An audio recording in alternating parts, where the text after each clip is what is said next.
O leilão tem de tudo, Zé. Funciona da forma de quermesse de igreja e tal, o chamador vai lá.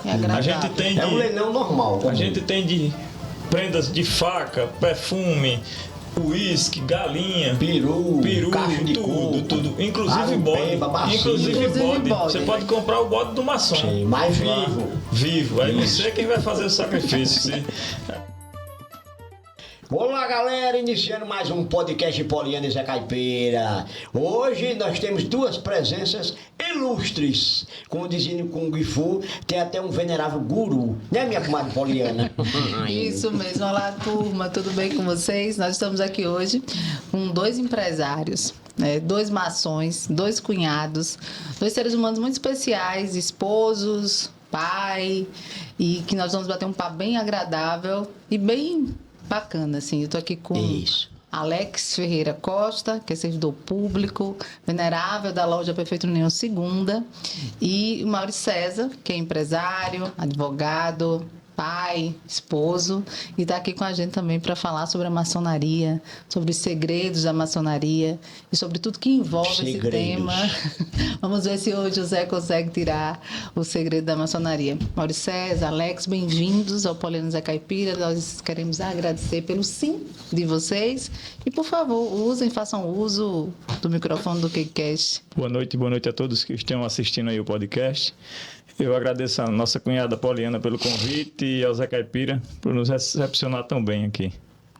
Obrigado. Eu também gostaria de agradecer a vocês que tocam esse projeto tão importante para os meios de comunicação, que é o KCast, e também aos seus telespectadores que vão receber as informações que nós temos para passar e o que a gente pode trazer de informação para quebrar esses mitos que se criam em torno do nome da maçonaria. Muito bem.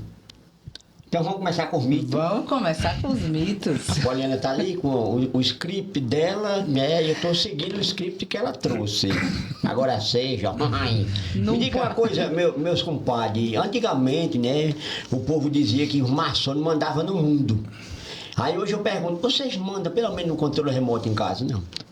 No controle remoto de casa eu mando, só que ele está sem pilha. Oi. Aí manda, eu não consigo mandar muito porque eu tenho uma esposa que é uma mulher forte, de personalidade, que o mandatário está no balanço do direito. O Maurício César, que é advogado, pode falar isso aí. A gente, até a medida do possível, limita isso aí. Tem que ter igualdade, né? Isso mesmo. Meu compadre advogado Maurício César, né? A minha mãe, que é uma idosa de 94 anos, ela dizia que antigamente existia uma história de uns papafigos, sabe? Aí o papafigo sempre ia... Você pode dizer a cor do carro? Pode falar a cor do carro? Pode, sim. Senhor como advogado, porque a gente tem tanto medo de falar tudo hoje, né? Aí ela dizia, quando passar um carro preto, você cuidado, cadê os papafigos da maçonaria? Eles papam o figo dos meninos e da final, da sumiço. Essas histórias procedem ou é mentira do mais velho? Ô Zé, eu tenho um testemunho relacionado diretamente a esse fato. Sim. A minha saudosa avó, a dona Alice, era aquela beata de rezar os 3 rosários durante o dia. Sim. E era uma ferrenha perseguidora dos maçons, da maçonaria, porque falavam naquela época que a maçonaria era uma coisa anti-igreja, anticristo, e eram coisas que não se comunicavam. E ela usava esse mesmo linguajar que você utilizou com os meus tios e com meu pai. Olha, depois de 9 da noite, pra dentro de casa, porque se o maçom passar, vai comer o figo de vocês e vocês vão morrer. Sim. E falava mal. E ela dormia com um bode velho, que era o meu avô, maçom, todos os dias na mesma cama. Sim. Agora o velho tinha tanto medo dela saber que ele era maçom, Sim. que ela morreu e nunca tomou conhecimento que ele era maçom. Sério, mano?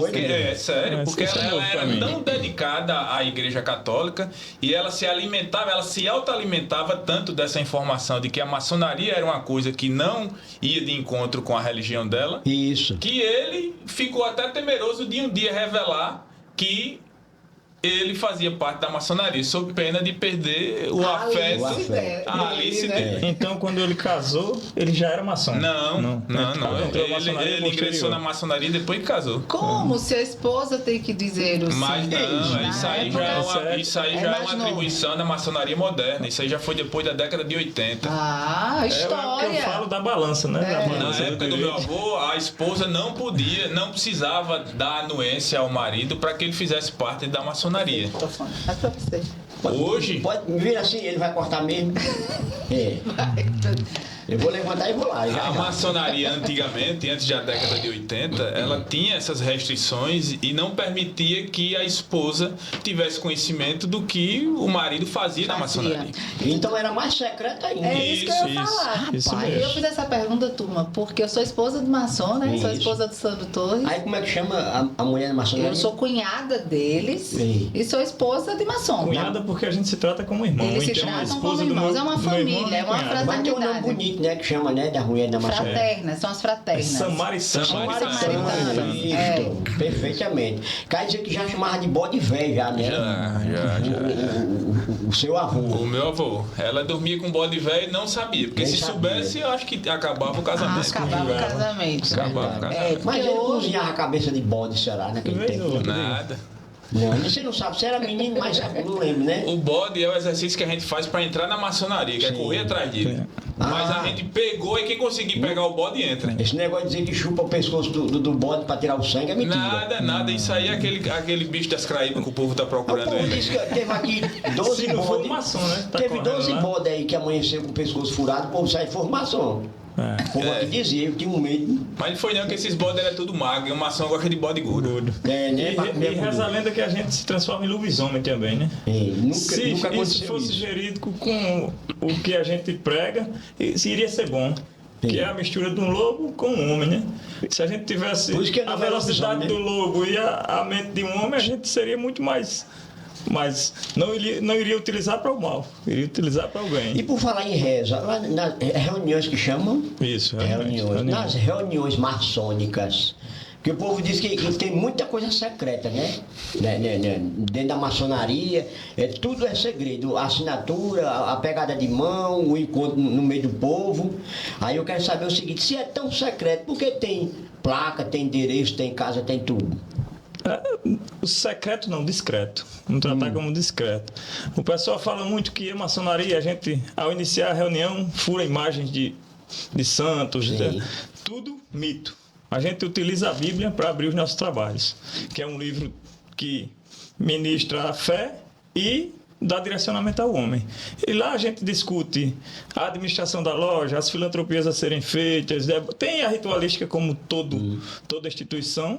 A ritualística, como na igreja, o padre diz, levante, sente, você vai se dirigir ao altar para receber uma comunhão. Na maçonaria tem a mesma ritualística parecida, como a igreja católica ou quiçá, e usamos a Bíblia em todos os nossos trabalhos. A maçonaria falou de Mas são- antes de você falar, Sim. quem vai interromper agora Toma sou um eu. cafezinho. Toma seu café. Falando no quesito fé, só entra na maçonaria quem acredita em Deus. Isso, é um lá. pré-requisito. Isso. O ateu é impedido de fazer Pois parte. é, eu acho que é importante as pessoas saberem, até para Claro. tirar esse mito de que, o maçom, quando o Sandro, eu perguntei a Mauro César, tomei um susto, porque a avó dele não sabia, porque quando o Sandro foi ingressar, a esposa é perguntado, né, se ela autoriza, se não, o homem não, porque a maçonaria não tem nenhum objetivo em ver a família com mal-estar, pelo contrário. Pelo contrário, A é. maçonaria, ela estimula a família. Eu sou testemunha disso e eu não queria que Sandro entrasse. Eu pesquisei primeiro,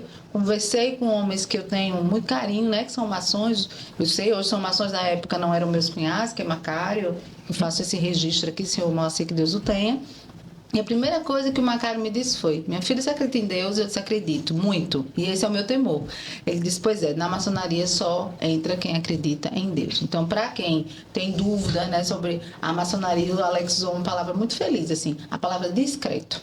Eu penso que o maçom, ele faz o bem com muita discrição, né? Não existe perfeição, mas a busca pela excelência nos atos. E falando, eu queria registrar isso, que para ser maçom, precisa acreditar em Deus, Muito bem, e falar em Deus. A maçonaria, ela é uma religião, é uma seita. A maçonaria... Porque o nome é loja, né? Isso. Ela é o quê? Loja é onde a gente se reúne para fazer as reuniões. Sim. Isso aí é... Igual tem igrejas da evangélica que chama de salão, né? Salão, isso. Não chama isso nem de mesmo. igreja. A maçonaria não é uma religião. Sim. E não se opõe a nenhuma fé E nem é uma religiosa de seita. ninguém. Também não é uma seita. Lá dentro a gente tem espíritas, católicos, evangélicos. Todos respeitam todas as leis. O que a gente... Um dos critérios é o que a nossa cunhada Poliana falou. Crer em um ente supremo. A gente chama como grande arquiteto do universo, que é o nosso Deus. Sim. Aceita até ateu, né? Também. Ateu, graças a Deus. O que diz assim, eu sou ateu, graças a Deus. Graças a Deus sou ateu, É isso mesmo. Então não aceita. Como disse a Poliana, primeiramente tem que crer no nosso Senhor Jesus Cristo, né? Isso mesmo. E ser convidado, não é só bater na porta que vai entrar não, né? Hoje em dia, existem ferramentas que você mostra o interesse. Tem o site do GOB, que é o Grande Oriente do Brasil, que a gente reporta a nossa loja ao Grande Oriente. São duas potências, a Grande Loja e o Grande Oriente. Você mostra o interesse e tem que conhecer algum irmão maçom para adentrar, para que seja indicado o nome do profano, como a gente chama, o maçom e o profano, para que seja passado por um crivo de pesquisas. Ele precisa ser apadrinhado por um dos membros da instituição. Sem esse padrinho, ele não consegue fazer com que o nome dele chegue a passar por esse escrutínio que a gente faz antes que ele ingresse à loja. Então a necessidade de ter um padrinho para indicá-lo é indispensável. O que a gente fala muito lá é que não indique alguém que você não coloque no seu seio familiar. Até porque a gente quer e a gente se trata como irmão, a gente trata as esposas como cunhadas, os filhos como sobrinhos das nossas casas. Então, se eu levo para minha casa alguém que eu tenho dúvida da conduta dele, eu posso estar colocando em risco a minha família. Então a maçonaria não poderia nos tratar de uma maneira diferente. Porque se eu tenho dúvida que você tem uma conduta ilibada, que você é um ser humano que possa vir a agregar ao nosso convívio, eu não posso levá-lo para o convívio das pessoas que eu já convivo e já validei esse tipo de experiência com eles, sob pena de desagregar a áurea que a gente já vive, o ambiente de paz que a gente já vive. Então a gente não pode ter dúvida ao indicar um homem. A gente primeiro precisa conhecer esse homem para poder indicá-lo. Perfeito. Então tem que ser uma pessoa que agregue valores, né? Isso. E não desagregue e desvalorize. E não valores monetários. Sim. Valores humanos. Exato, perfeitamente. Espirituais. Perfeitamente. O compadre aqui, Alex, o nosso honorável guru, venerável, ele está falando na Liga do Kung Fu Panda. O homem, eu vi lá no seu histórico, você foi um dos melhores vendedores de uma grande rede de farmácia. Isso. Eu trabalhei durante muitos anos, não foi? Eu trabalhei por 3 a 4 anos na Pagmenos, rede de farmácia do Deusmar de Queiroz, lá de Fortaleza. Um homem de bem. E lá eu fazia o esforço necessário para que... Até porque eu ganhava salário e comissão na época. Isso há quase 18 anos atrás. E lá tinha uma revistinha que chamava de Meta Escalada. Isso ele divulgava para todo o Brasil. Ele era tão inteligente que ele criava esses programas para que o funcionário... O ambiente competitivo. Bonificação, né? Isso. Ele pagava um extra para quem fosse o melhor de cada estado e o melhor do Brasil. Foi quando eu vi isso, eu disse, não, eu não vou ficar aqui só para estar aqui. Para estar. E eu vou correr atrás de dinheiro também, porque um salário só é pouco, e com as comissões e com as bonificações se tornava mais atrativo. Eu fui condecorado 6 vezes durante 3 anos e meio, o melhor vendedor do Brasil e em média de 18 vezes o melhor vendedor do estado de Alagoas. Você trabalhava aqui em Arapiraca? Na loja 253, lembro como hoje, aquela primeira loja da Pagmento na esquina do comércio. Muito bem. Aí eu volto para a pergunta aqui, daqui a pouco eu paro de interromper. Baseado nisso aí que ele falou, meu compadre, puxa assim o microfone assim, pro lado da sua boca. Isso, aí agora, agora o áudio vai ficar melhor para a galera que está em casa. Aí assim, baseado nessa expertise, assim, não a busca da perfeição, mas quase. Lá na maçonaria, é desta forma que vocês escolhem as pessoas e convidam. Esse aqui vai agregar valoração, é assim que se diz, né? Não é valor. Valoração à loja. É parecido com isso aí. Eu entendo o teu da sua pergunta. Inicialmente, quando a maçonaria foi criada, lá ao longo dos anos 1400, por aí, ela teve esse intuito, o intuito de buscar, por exemplo, um membro de cada lugar da sociedade para fazer parte dela. E aí eles já tinham essa inteligência de que se eu tenho um grupo de homens, onde esse grupo eu tenho vários tipos de profissionais fazendo parte dele, eu vou ter um grupo forte. Então vamos buscar um em cada profissão. Vamos buscar um médico, vamos convidar um engenheiro, vamos convidar um empresário, um industrial, e assim a maçonaria foi criada lá atrás. Hoje não é feito exclusivamente dessa maneira, certo? Sim. Até porque, por exemplo, geralmente os homens são indicados para ser maçons quando a gente descobre alguém dentro do nosso convívio social.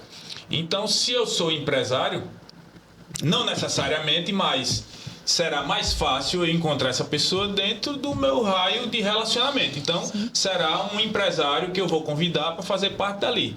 O Alex, como o gestor dos Correios, vai ser mais fácil que ele consiga identificar um homem bom e digno dentro do ambiente de trabalho dele ou do ambiente de relacionamento dele. Outro irmão nosso que seja promotor, sucessivamente ele vai ter uma facilidade maior de encontrar um promotor, um homem digno, e aí todos esses homens fazem essa junção que compõe a maçonaria.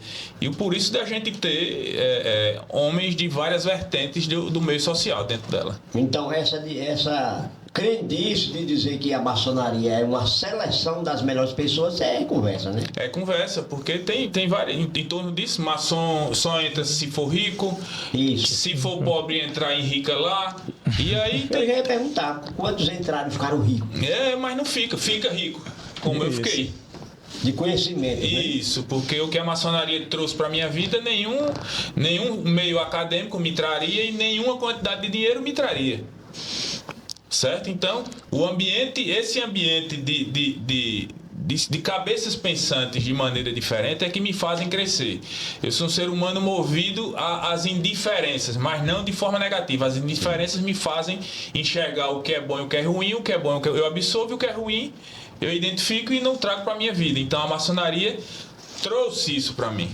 A maçonaria automaticamente me deu um ambiente que tinha lá 50 homens, cada homem pensando de uma maneira diferente. E ambos líderes, né? E para quem é um bom observador, isso, meu irmão, é a faculdade gratuita. Você já ouviu aquele ditado que diz que o que o dinheiro não pode comprar?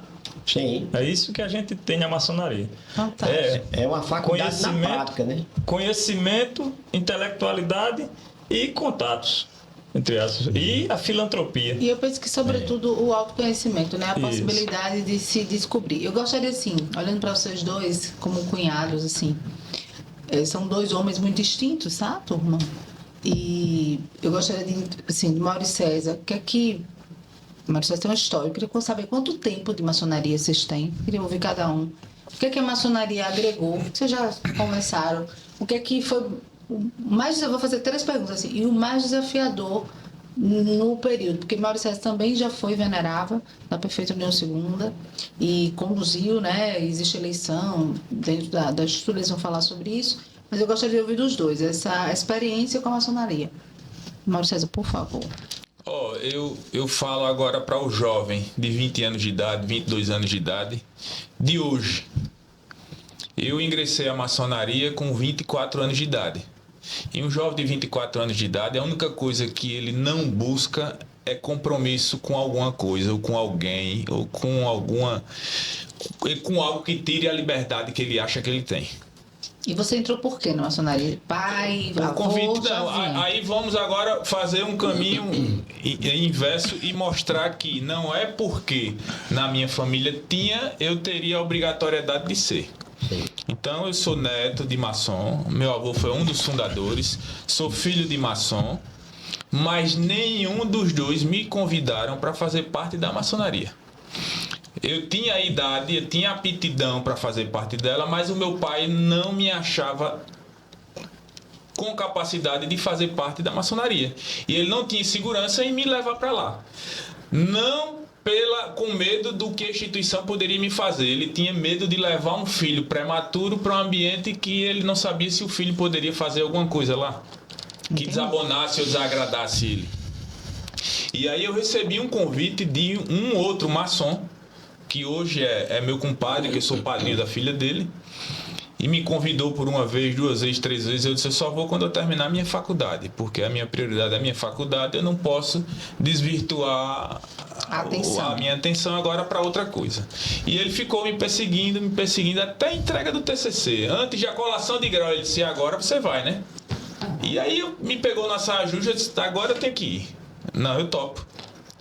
Aí avisei o meu pai: olha, fui convidado. Mas, rapaz, por quem? Aí contei a história todinha e eu aceitei o convite. Vou ser iniciado tal dia. Eu já tinha independência, eu já trabalhava, eu já me pagava, eu já me sustentava. E aí meu pai não tinha força de nada mais. E aí eu entrei na maçonaria em Maceió. Eu sou filho da loja Amor da Pátria, sediada em Maceió. Depois que eu me formei, eu voltei para Arapiraca. E aí eu me filiei à Perfeita União Segunda. Então a minha trajetória maçônica começou aos 24 anos de idade. Até então, um ambiente estranho para um jovem de 24 anos em uma sala cheia de homens sexagenários. Eu me sentia meio que um pato fora d'água. O que é que eu vim fazer aqui? Mas eu sempre curioso, insistente: não, isso aqui vai me trazer alguma coisa. E fui me mantendo. E aí eu estou fazendo parte dela há 26 anos. Ininterruptos. Se houveram algumas faltas em algumas reuniões, eu acho que não se somam 10 faltas, né? Agora, nesse último ano, é que eu me dei um direito de me aposentar, né? Então aí eu escolhi aí a metade das reuniões durante o mês. Mas pela minha insistência e pela busca de conhecimento, a maçonaria me deu essa prematuridade de conhecimento que nenhuma outra instituição, nenhum outro lugar me traria. Então foi um jovem de 24 anos que começou a se relacionar e a conviver com homens de 50 anos em diante, que naturalmente, porque tem muita gente que diz que o homem é um fruto do meio, e esse é o ditado mais correto. Verdade. Mais correto, não tem como. Se você convive, se eu conviver com você diariamente, eu vou terminar pegando seus trejeitos, tentando limitar, e termino, quem sabe, fazendo uma cópia parecida do Zé Caipira. Sim. Contando anedota por aí. Me diga uma coisa: um planeta, né, tem, né, ou teve várias evoluções. Da pandemia para cá, a gente está percebendo aí que a evolução está sendo mais rápida, cada vez mais rápida, principalmente na juventude. Isso. Com os jovens, né? Tá vindo uma avalanche de informações com os jovens e eles não estão sabendo o que fazer com tanta informação. E desculpa a palavra dos jovens, muitos estão sendo desvirtuados do conhecimento psicológico. O que é que eles fazem com tanto conhecimento? Dentro da maçonaria, você falou aí que 1980 para cá mudou muita coisa. Hoje, o que mais impacta, na sua visão, como um jovem de 24 anos que entrou, hoje já está 26, o que mais impacta na mudança da maçonaria hoje, na atualidade? Na atualidade, o que mais me impacta é isso, a maçonaria se reconheceu, depois da década de 80, que ela era uma instituição que ela precisava evoluir junto com a humanidade. Se ela tivesse adotado e mantido o mesmo comportamento rígido que ela tinha antes da década de 80, talvez ela estivesse se fundido. Por quê? Não pode dar conhecimento à esposa, não pode convidar a mulher não pode saber o que é feito nas reuniões. Então, naturalmente, isso iria fazer com que os homens deixassem de querer frequentar, porque você ia colocar numa balança o meu relacionamento ou a instituição. E, em primeiro lugar, a minha família. Independente de amor pela causa, pela instituição, de gostar ou não, se for para mim fazer uma escolha um dia, se alguém me impuser isso, eu vou escolher pela minha família. Não tenho dúvida, a instituição será a segunda opção sempre. Então, ela viu que precisava se moldar. ao mundo em que estava vendo, ao século XX que estava chegando. E aí ela partiu para isso. O maçom só pode adentrar depois que a esposa é consultada. A esposa precisa saber o que é que ele vai fazer lá dentro. Ela precisa saber o que as outras esposas que lá já estão fazem. E aí, se ela entender que aquilo é um contexto familiar, que os dois possam ir, o marido aceita o convite e a esposa acompanha ele. E a instituição deixou de causar um transtorno ou até uma divisão dentro do seio familiar. Isso. E uma coisa que atrapalhava o crescimento da ordem também, né? Eu acredito. Também. E a maçonaria hoje tem políticas de modernizar. Porque se não fosse a juventude, vocês estão vendo 2 jovens aqui, entre aspas. Sim, porque sim, a são gente 2 já jovens. somos 40 mais de longe. As políticas são de colocar a juventude para tentar tratar de forma diferente da atualidade. Então, a gente tem ações paramaçônicas que hoje não está funcionando, mas tende a voltar. Maurício César fez um trabalho brilhante no primeiro ano da venerância do 2º biênio que ele assumiu, que era pegar os jovens de APJ, que é uma ação paramaçônica, que são jovens de 12 a 18 anos, 12 a 24, botar para ler um livro. Eu lembro que ele leu O Homem Mais Rico da Babilônia com o pessoal, com os jovens, leu Mais Esperto que o Diabo, e fazer de forma diferente o que a juventude de hoje vem fazendo. Tem preguiça de ler, tem preguiça de estudar, tem preguiça de escutar os mais velhos. E isso a maçonaria, de forma intelectual, faz da melhor forma possível. Para que, claro, hoje a gente tem membros de 20, Nicolas, 24 anos.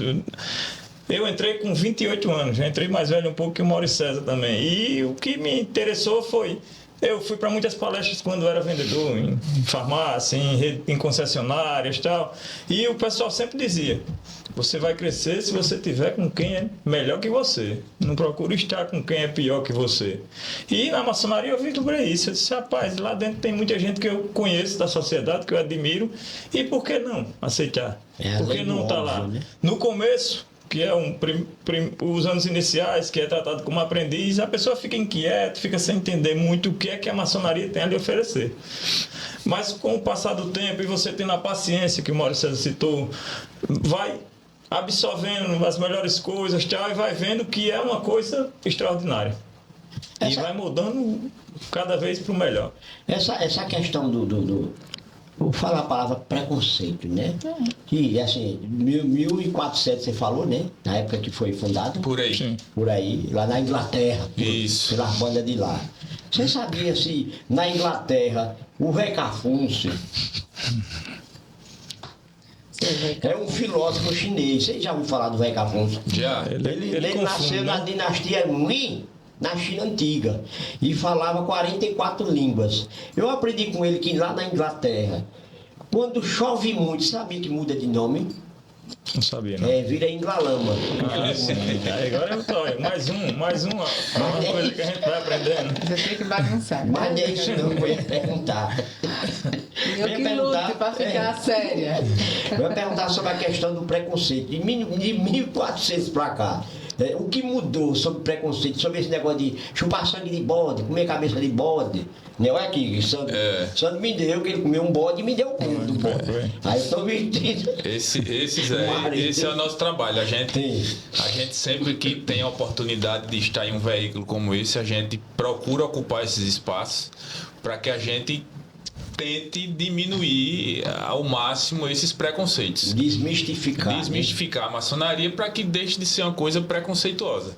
Porque, por exemplo, se eu sou uma pessoa conhecida na cidade ou no meu bairro, e aí aquela população sabe que eu sou um maçom, e se eu sou um bom indivíduo, eles vão dizer: não, isso que estão falando da maçonaria, isso aí isso é mentira, porque eu conheço o César e o César é uma pessoa boa, tem família, o César gosta de ajudar o próximo. Um dia desse a gente foi participar de um programa na Gazeta e eles abriram o microfone para as ligações.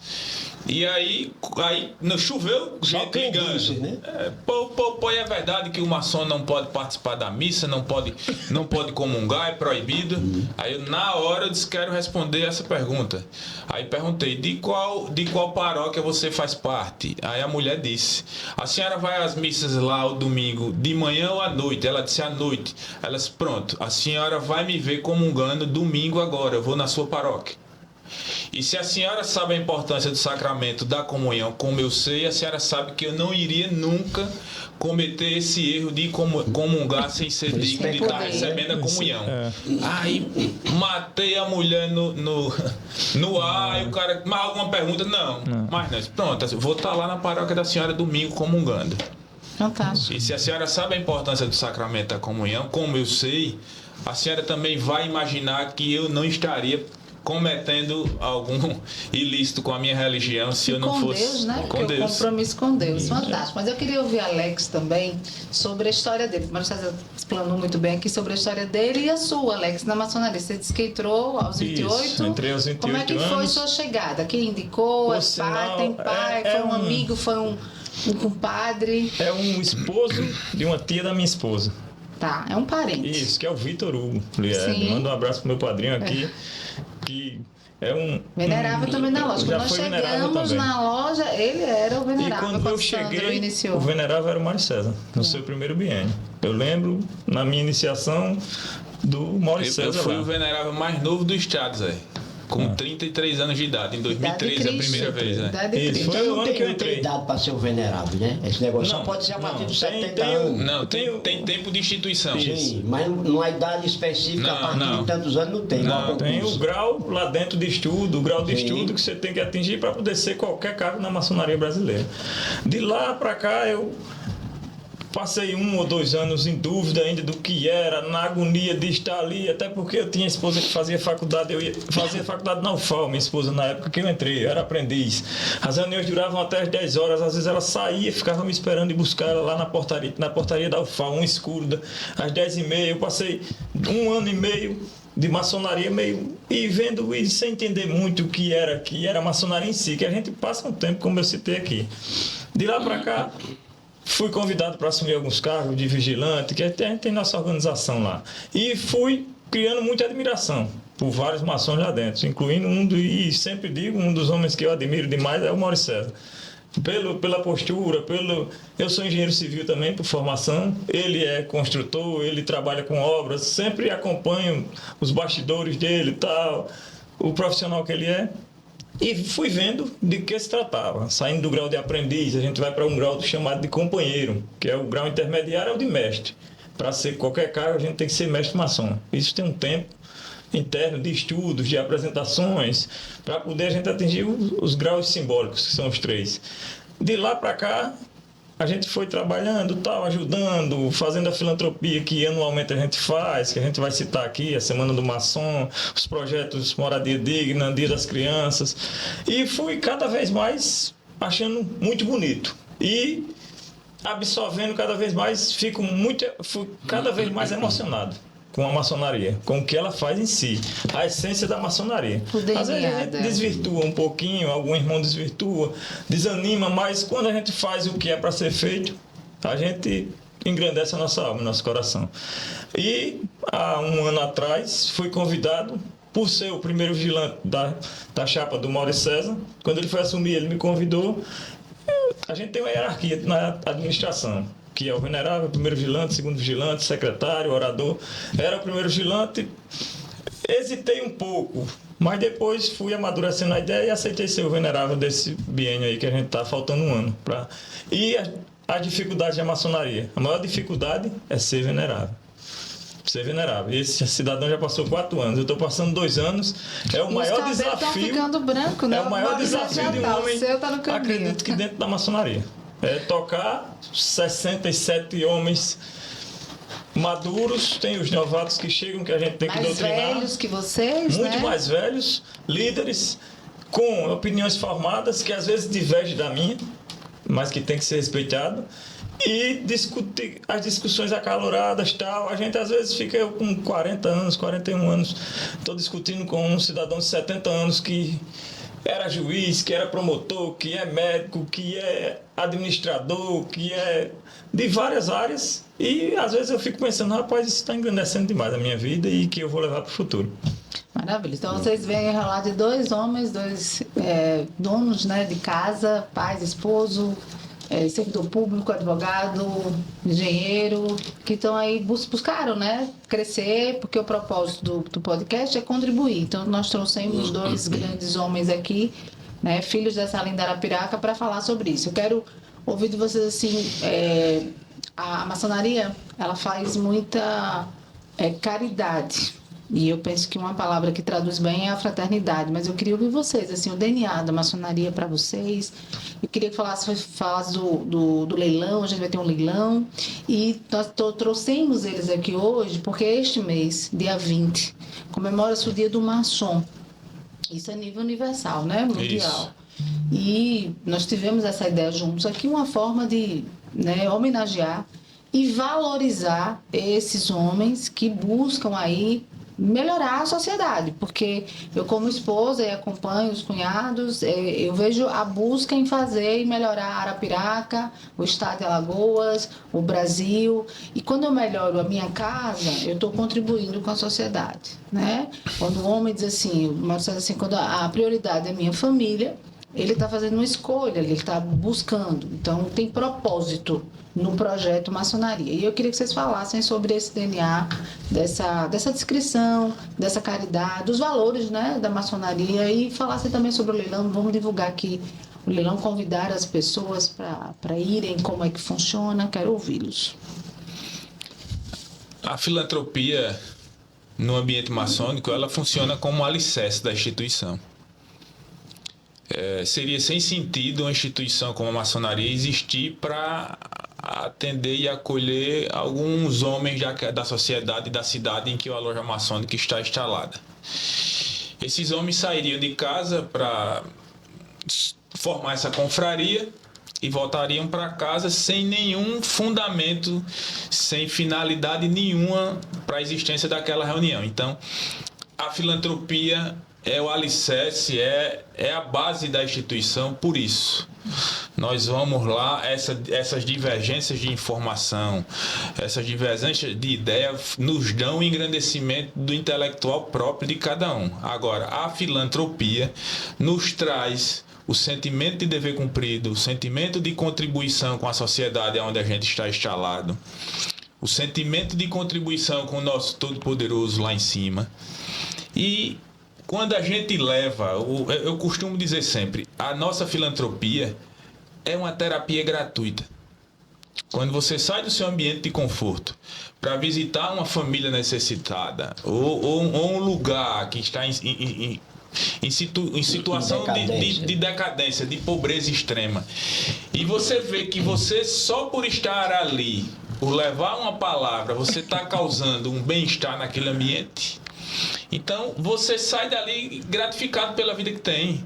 Não é o meu problema que é grande, porque tem alguém que tem um problema muito maior do que o meu, e olha a grandeza da coisa, eu posso resolver o problema que é gigantesco daquela pessoa e é ínfimo para mim.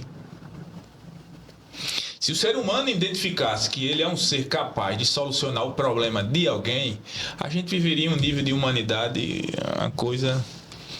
Isso são coisas pequenas, porque um bocal da caneta caindo no chão, para quem não tem a mobilidade dos braços, é uma coisa gritante. Agora, se você tem a mobilidade dos dois braços, pegar o bocal da caneta e solucionar o problema daquele cidadão, você fez um movimento gigantesco. A gente sempre vai poder fazer alguma coisa por alguém. E a filantropia, as ações que a maçonaria adota, elas servem disso, para fazer com que as pessoas que estão fazendo parte da instituição possam retribuir um pouco do que já recebeu do nosso Todo-Poderoso lá atrás. E a gente, pegando o gancho do que o César disse, a gente visita muitas pessoas, muita gente, e vê o quão a gratidão a Deus é uma coisa maravilhosa. A gente visualiza problemas, citando o projeto Moradia Digna. Chega numa casa que não tem dignidade de moradia nenhuma, para visitar, para fazer um crivo, para fazer um levantamento, e uma senhorinha que mora lá, a gente olha assim, pra gente é um problema enorme, que a casa dela tá com as paredes rachadas caindo, não tem um vaso sanitário, dois cômodos, olha, e a senhorinha diz, mas graças a Deus eu tenho isso aqui. isso aqui sorrindo e tal, e dizendo alguma coisa, isso ensina demais a gente. Agradecer pelo que tem, né? Isso aí é o primordial da nossa vida. E sem, para exemplificar que pra gente aquilo ali, a gente não conseguiria morar, não desmerecendo, e na nossa mente. Mas para a senhorinha que estava ali e tal, e sorrindo e tal, e dizendo, eu agradeço a Deus o que eu tenho, isso aqui, eu agradeço agora que vocês chegaram aqui para olhar, tal, isso aí ensina demais a gente. E a tal da terapia gratuita, que tem muita gente que busca e não consegue achar. Às vezes numa filantropia, ou num ajudar o próximo e sanar alguma dificuldade na vida que tem. E esse programa, Moradia Digna, foi uma criação fantástica nossa. Foi a pandemia que nos trouxe ele. Na pandemia a gente surgiram as informações via internet que a gente não tinha muito, e aí me mandaram um vídeo de uma família que morava em uma casa no sítio Fazenda Velha. Quando eu assisti o vídeo, me chocou aquilo ali. Eu vou descobrir essa casa amanhã. Todo mundo enclausurado em casa, ninguém podia sair. Eu botei uma máscara e saí procurando. Achei a casa da família. Eu cheguei lá, 11 pessoas dentro de uma casa que, se a gente mostrar as imagens aqui, vai chocar quem está em casa nos ouvindo. Uma tristeza. A menina mais nova, filha do casal, com 15 anos de idade, já era mãe. A avó, com 27, já era avó. Meu Deus. E aquele estado de pobreza, e uma casa, meu Deus, era um teto. E era o que eles tinham. Como você acabou de dizer, Zé, eles tinham gratidão por aquele teto. Agora era um ambiente sem dignidade. Me chocou aquilo ali. Então, aí eu disse, mas a gente pode fazer alguma coisa por essa família. A gente pode. Aí levei a proposta para os meus irmãos da maçonaria. Só, olha, tem essa situação ali, assim. E eu tenho a convicção de que a gente consegue resolver isso. Vamos pegar na alça desse caixão e todo mundo vamos pegar. E aí a gente, em 2020, foi lá na casa da família, nos identificamos, olha, nós somos uma instituição, nós somos os representantes da maçonaria em Arapiraca, e nós temos uma proposta para vocês. Nós vamos alugar uma casa aqui próximo para tirar vocês de dentro dessa casa, para ela não cair por cima, e a gente vai reconstruir sua casa. Vocês permitem que a gente faça isso? Porque a gente precisa pedir permissão. A família disse, agora. Eu disse, pronto, então vocês já podem procurar uma casa aqui próximo para a gente fazer a mudança de vocês, para a gente começar a reconstruir sua casa. E isso foi dado esse pontapé lá atrás, em 2020, e é esse programa fantástico. De lá para cá, todos os anos, a gente presenteia uma família arapiraquense com uma casa nova. É uma casa nova mesmo, não é um retelhamento, não é uma troca de porta, não é uma troca de cama, não. A gente vai atrás, a casa é indigna para alguém morar, Então, prove com isso aqui. A gente faz uma seleção, faz um cadastramento prévio, vai lá em loco verificar essas casas, se realmente são daquelas pessoas, porque a gente se deparou com a situação do Félix, que a gente identificou uma família que estava precisando, morava lá num casebre, e o Alex, quando chegou lá, a família disse que a casa não era dela, era da sogra. Aí o Alex conversou comigo, eu disse, pergunte à sogra se a gente pode fazer isso, porque sabe o que é que vai acontecer? Tomar. Isso é humano. A sogra tá deixando ela lá dentro porque a casa hoje não vale nada. Agora, quando a gente entregar uma casinha nova, ela tira ela lá de dentro e toma conta da casa. Foi dito e feito. O Alex foi ao encontro perguntar se poderia fazer isso e se a sogra faria a doação da casa em documento ao filho, em documento, porque a gente combinou que se a gente só iniciaria a construção se ela passasse o compra e venda da casa para o filho. E a sogra disse, não, de jeito nenhum, não permito. E aquela família deixou de ser atendida. Porque a gente não iria fazer a casa, porque a sogra já tinha sinalizado que se a gente fizesse uma casa nova, ela iria tomar a casa daquela família. E na linha de sucessão, desculpa, César, essa era a situação pior que tinha. A gente teve que elencar mais algumas, que todas são piores, só que essa, no nosso crivo, na nossa escolha, seria uma das primeiras. Aí não deu certo por conta de documentos, e a gente não pode fazer isso. Sim. Na verdade, de postura, né? Da última vez, a gente passou por 2 imóveis antes, nessa última do ano passado. Uma era casa de herdeiro. A gente foi ali no bairro Manuel Teles. Outra não tinha documentação nenhuma, nem recibo de compra e venda. Para você ver o que Deus faz também, né? A terceira, que era lá na Baixa da Onça, era que tinha tudo documentado, tudo direitinho, e foi a terceira escolhida na linha de sucessória de calamidade. O nome desse projeto é Moradia Digna, não é isso? Isso. É um dos projetos que a maçonaria faz. E a gente tem também esse mês o leilão, Isso. que será também, né, para celebrar o Dia do Maçom, e eu gostaria que vocês falassem sobre ele. Para que a gente possa financiar todos esses projetos, nós precisamos da ajuda das pessoas. Nós nos cotizamos, nós ajudamos os projetos, mas a gente precisa da ajuda da sociedade. E aí nós criamos o leilão beneficente. É um leilão que nós fazemos anualmente para que a gente possa angariar fundos para subsidiar o programa Moradia Digna. Se o dinheiro do leilão der para custear a casa, perfeito. Se não der, a gente completa o dinheiro e entrega a casa à família beneficiada. Mas o leilão foi uma ferramenta, é um mecanismo que a gente tem de ir em busca da pessoa que quer ajudar, para que a gente pegue esse dinheiro de quem quer ajudar e leve para quem está precisando. Nós somos o mecanismo que liga quem quer doar para quem precisa receber. Belíssimo trabalho. Como dizia meu pai, eu estou parmo. Estou parmo de ver esse trabalho de vocês aí, essa moradia digna. E também fiquei parmo assim, quando vocês chegaram na casa lá, que tinha 11 pessoas, vocês se identificaram como maçônico. Eu fiquei pensando aqui, no meu juízo. A maioria é quase jovem, né? Você falou que a avó só tinha 27 anos. Isso. Aí imagina esse pessoal, olha, nós somos da maçonaria, essas crendices antigas. E logo no sítio, não era que era na Fazenda né? Velha. Como foi a receptividade? O que eles pensaram naquele momento, antes de dar um sim? Teve alguma rejeição? Eu particularmente faço questão de frisar que o que está acontecendo ali é fruto da maçonaria. Sim. Alguns irmãos têm receio de falar, mas eu faço questão de frisar. Eu vou buscar dentro da igreja as casas que nós já fizemos, que todas elas nós já fizemos. Eu vou buscar, aí, por exemplo, uma casa que a gente fez no bairro Canafístula. Eu vou no conselho curador daquela paróquia, pergunto se elas conhecem aquela moradora daquele bairro, se ela frequenta aquela igreja, e se ela tem esse vínculo de fé com alguma coisa. E aí, quando eu vejo que tem, pronto, eu vou lá, olha, a maçonaria vai fazer isso pela senhora. A senhora tem alguma objeção? Não tenho de jeito nenhum. Então, pronto, a gente vai iniciar a sua obra. Quando a gente termina a casa, antes de entregar, no dia da entrega formal, a gente vai em busca do pároco daquela região. Então, vou buscar o padre. Padre, nós fizemos isso aqui na sua comunidade. Construímos a casa da dona Josete, que é a dona Josete aqui da Canafístula, que é uma pessoa espetacular, que eu tive o prazer de conhecer. Tiramos a dona Josete daquele buraco que ela morava, certo? Que ela vivia com medo de morrer afogada, porque inundava a casa dela quando chovia, a bichinha. E fizemos uma casa nova. Só que nós só vamos entregar a chave a ela depois que o senhor puder ir lá, abençoar aquela casa e a obra que nós fizemos.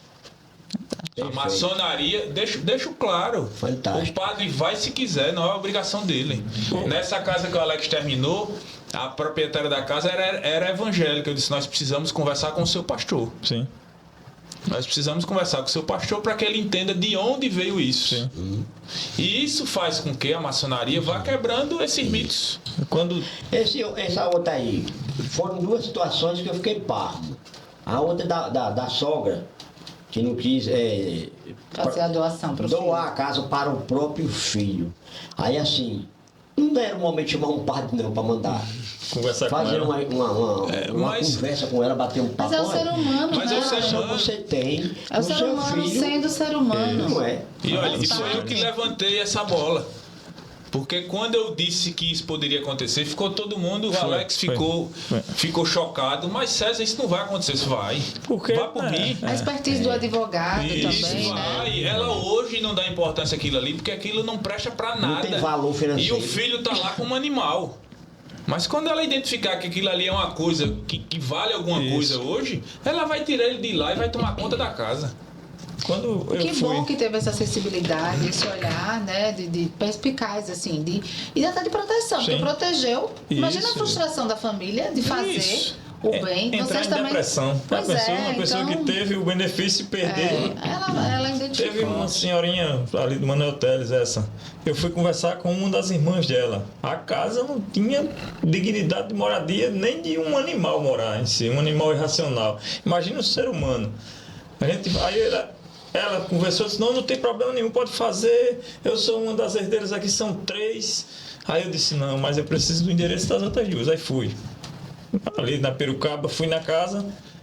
A irmã disse, não, ali é uma maluca. Você não reforma uma casa que a gente já está para tomar dela, tirar ela de lá, não sei o quê. E os vizinhos já tinham me dito, essa mulher mora aqui há 50 anos. Era a casa dos pais dele, ficou só uma irmã que não casou, não se desvinculou, que morava lá, para você ver o âmbito familiar. Ou seja, a maior dificuldade hoje não é ajudar, né? É encontrar A pessoa habilitada a receber ajuda. Exatamente. Eu gostaria de falar num tema meio polêmico. Segredos. Para a gente mudar um pouquinho, né? E para caminhar para o fim. É acelerar, dá uma acelerada. A hora vai boa. Existem três dúvidas no matinho. A assinatura, tem os pontinhos, 3 pontinhos. Sim. A pegada de mão. E a outra é, se vocês estiverem assim, numa convenção, digamos, não maçônica, de qualquer religião aí. Na rodoviária, tem aquele monte de gente. É tudo para você, igreja. Vocês reconhecem um maçônico de longe, sem fazer parte da loja de vocês. Reconhece como toda instituição se reconhece. Mas eu digo assim, você bate os 3 pontinhos eu já digo o que é. Liberdade, igualdade e fraternidade. Os 3 pilares da maçonaria. Descobriu um já foi, que está na bandeira da França, né? Isso, que está na bandeira da França. Fraternité e outra isso coisa. Isso mesmo. E maçom se reconhece ao conversar, palavras, o porte. Como toda instituição tem. Isso, comportamentos. Isso. No segredo a gente tá para descobrir ainda.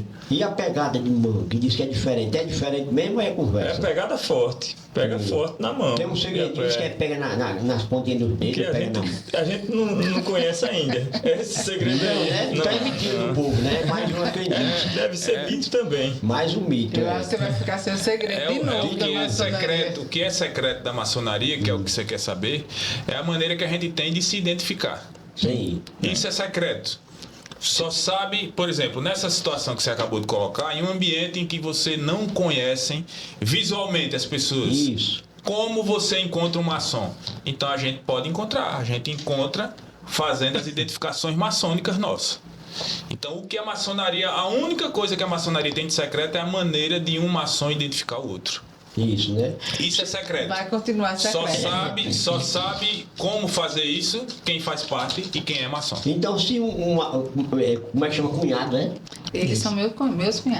Se um cunhado, né? Digamos assim, se um maçom... Tanto para se reconhecer quanto para reconhecer as nossas cunhadas. Sim. Em situação de necessidade, em situação de vulnerabilidade, a gente tem como se reconhecer. O povo diz que as cunhadas andam com alguma coisa na bolsa, né? Que foi o Sandro Torres que contou na sua entrevista. Se ela estiver correndo perigo, aí mostra aquela... Existe uma forma da gente como se uma identificar. bandeira. Tem instituições que levantam a bandeira. Sim. Bandeira branca, paz, bandeira vermelha, bandeira uma forma preta, que a guerra. maçonaria encontrou das mulheres, né, também serem ajudadas, né, pelos cunhados. Isso funciona. Né?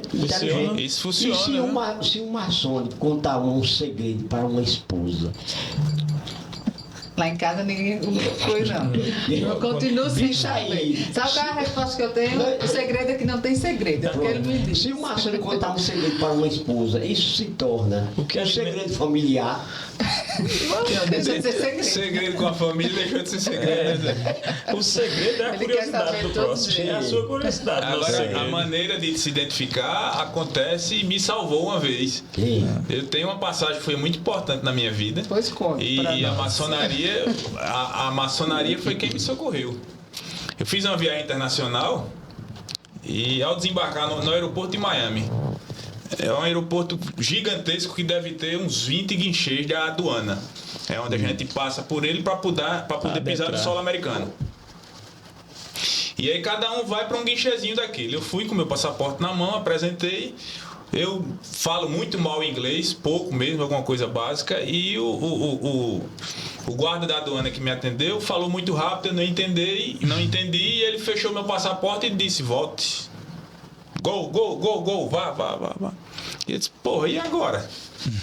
E a minha esposa estava comigo na viagem, a minha esposa tinha ido para outro guichê, já tinha passado, já estava em solo americano, e ele mandou voltar. Ele disse, agora deu ruim aqui. Agora deu ruim, Zé. A mulher foi para os Estados Unidos e eu volto para o Brasil. Vai, serviço da festa. Sozinho, e ela laçou. Aí eu apelei para o sinal maçônico. Me veio a cabeça e eu apelei para o sinal maçônico. E é uma coisa que toda vez que eu falo, eu me arrepio, ó.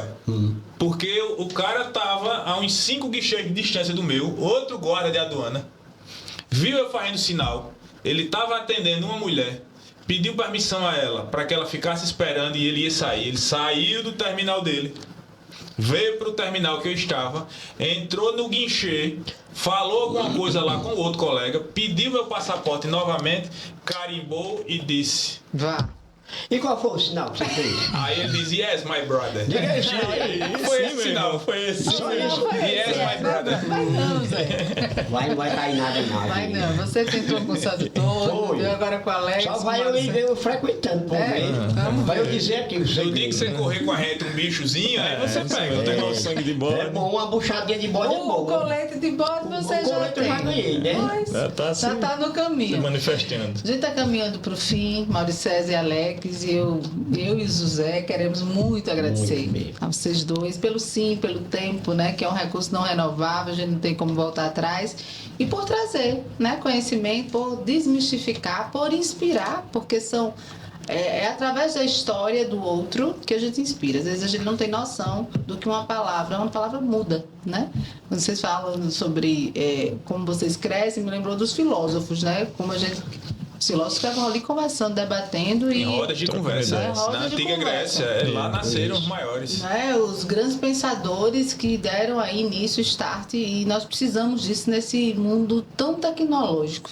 Né? A tecnologia existe, eu sou fã dela, mas eu defendo muito as relações. Somos seres relacionais, Isso. então gratidão imensa. E nós deixamos aí o microfone para que vocês se despeçam e deixem alguma mensagem enquanto maçons ou enquanto profissionais no segmento de vocês. Façam um convite para o leilão, que é dia 22 de agosto, lá na CESA, não é isso? Todo mundo pode participar, me conta. Fala um pouco do leilão. Como é que vai funcionar o Como vai leilão? funcionar, quem Isso. pode ir.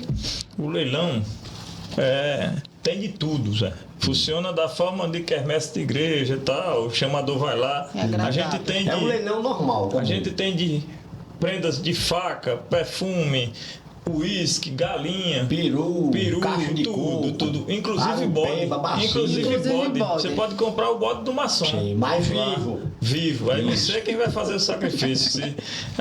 Vai ser no dia 22 De agosto. de agosto, sábado, dado início ao evento às 10 horas da manhã, aberto ao público. Vai ser na CESA. Na CESA, sede da CESA, Associação de Criadores de Cavalo de Na Sela, Canafístula. na Canafístula. Por trás do posto J. Pinto. Isso. E quem Direto ali, né? Isso. Quem quiser participar, fazer doações, entrar em contato com a loja, cadastro de moradia digna, saber da nossa filantropia, saber de alguns segredos maçônicos, acesse nossa página. Gente, Que tá não na vai ter nenhum atualidade. segredo lá, mas pode A gente acessar. tem Qual é a um página da Instagram página? que a gente usa para essas coisas, para esses tipos de coisas. Sim. Divulgar as filantropias, E pedir qual é o ajuda. endereço da página? Perfeito União Segunda, o Instagram. Perfeito União. Segunda. Lá a gente Segunda. divulga tudo de leilão, de projeto Dia das Crianças, Semana do Maçom. Quem puder, dá uma olhadinha lá para ficar antenado e nos ajudar. E até quem tem interesse em ser maçom, tá olhando o que é a maçonaria, siga a nossa página e faça de bom grado. E deixar minhas considerações finais, agradecer o espaço, dizer que a gente está sempre de pé e à ordem para esse tipo de situação aqui que a gente Um quer. bate-papo sadio, né? É isso mesmo, sadio e de bom costume, que é o que falta muito hoje em dia. E estou à disposição, sou funcionário dos Correios, para minha cunhada, para você, o que tiver de dúvida, o que precisar, a gente está À disposição. à disposição. Sou administrador e sou engenheiro civil também, para fazer o mexendo do que a gente também ganha o pão de cada dia. Isso.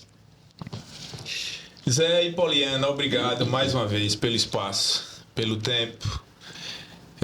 por nos ajudar a propagar o que é a maçonaria, para levar informação às pessoas que não conhecem a instituição, porque eu acho que a próxima revolução da humanidade vai ser ela voltar a praticar o que os antigos praticavam.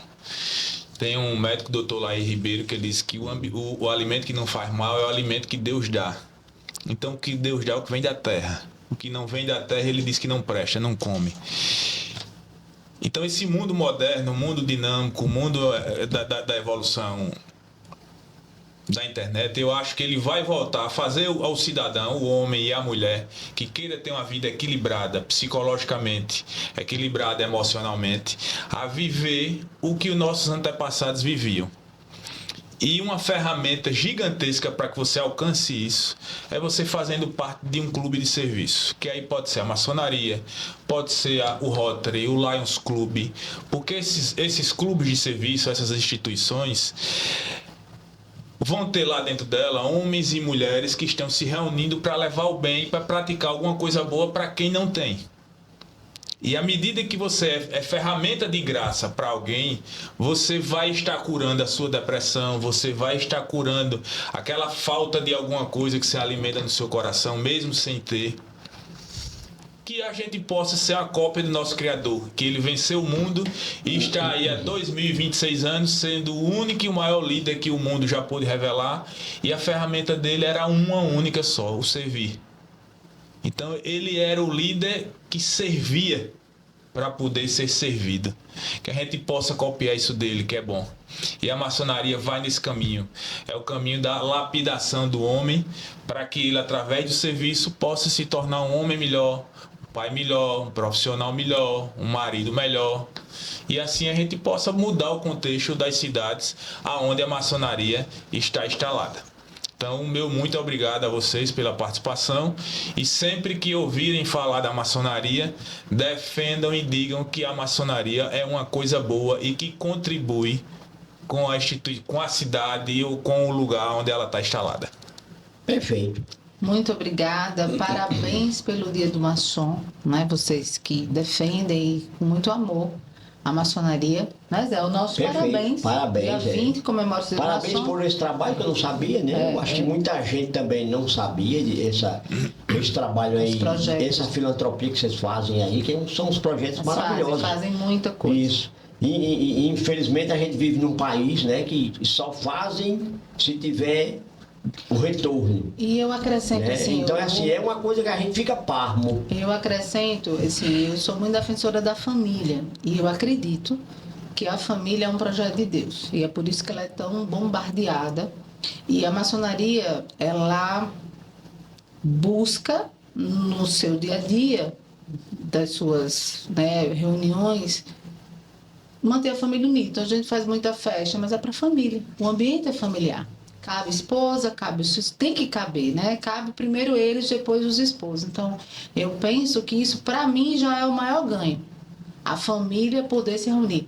Tem problema? Não tem jeito, tem problema, mas também tem solução, porque quem soluciona somos nós, seres humanos. Então, meus parabéns mais uma vez pelo Dia do Maçom. Muito sucesso no leilão, nós estaremos lá também trabalhando, contribuindo, e de dizer a todos vocês, nosso muito obrigada pela audiência, pela parceria. E Zé?